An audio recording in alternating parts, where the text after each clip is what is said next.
নমস্কার, আমি রিয়া আর আপনারা দেখছেন স্মাইল টিভি। আজকের বিশেষ খবর, গলায় ফাঁস লাগিয়ে আত্মঘাতী এক মুরগি। ফায়ার ব্রিগেডে চাকরির জন্য মামলা দায়ের করল এক মহিলা। বিয়ের জন্য খাটো ছেলেদের ডিমান্ড খুবই হাই। বিজ্ঞাপন সংস্থার ওপর মামলা এক বিবাহিত পুরুষের। জুতোর দোকানে জুতো খুলে প্রবেশ দেখে জামা কাপড় কিনতে যেতে ভয়। চুরি করে বিপদে চোর, বলে বসলেন একই কথা।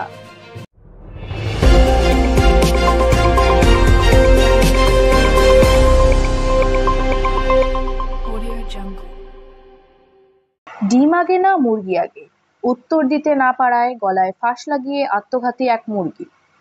দুঃখে ভেঙে পড়ল পাড়ার মোরগ মহল। এই বিয়ের মরশুমে খাটো ছেলেদের ডিমান্ড খুবই হাই।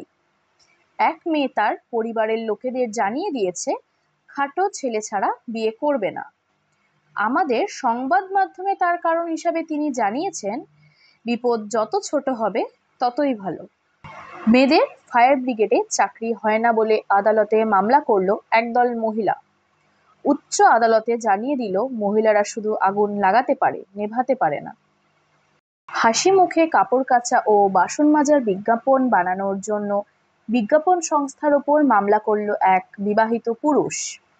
তার কথা থেকে জানা গেছে, কাপড় কাচা বা বাসন মাজার সময় তার স্ত্রীকে তিনি কখনোই হাসতে দেখেননি। জুতোর দোকানের বাইরে বোর্ড লাগানো, জুতো খুলে প্রবেশ করুন, তা দেখে জামা কাপড়ের দোকানে যেতে ভয় পাচ্ছে মানুষ।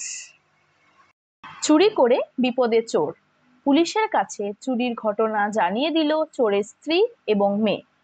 পুলিশ চোর ধরতে এসে যখন জিজ্ঞাসা করে, চুরি করার সময় স্ত্রী ও মেয়ের কথা একবারও মনে পড়ল না, উত্তরে চোর বলে বসলো যে দোকানে শুধু ছেলেদেরই ড্রেস ছিল। দেশ বিদেশের এরকম মজাদার খবর পেতে চোখ রাখুন পরবর্তী প্রতিবেদনে।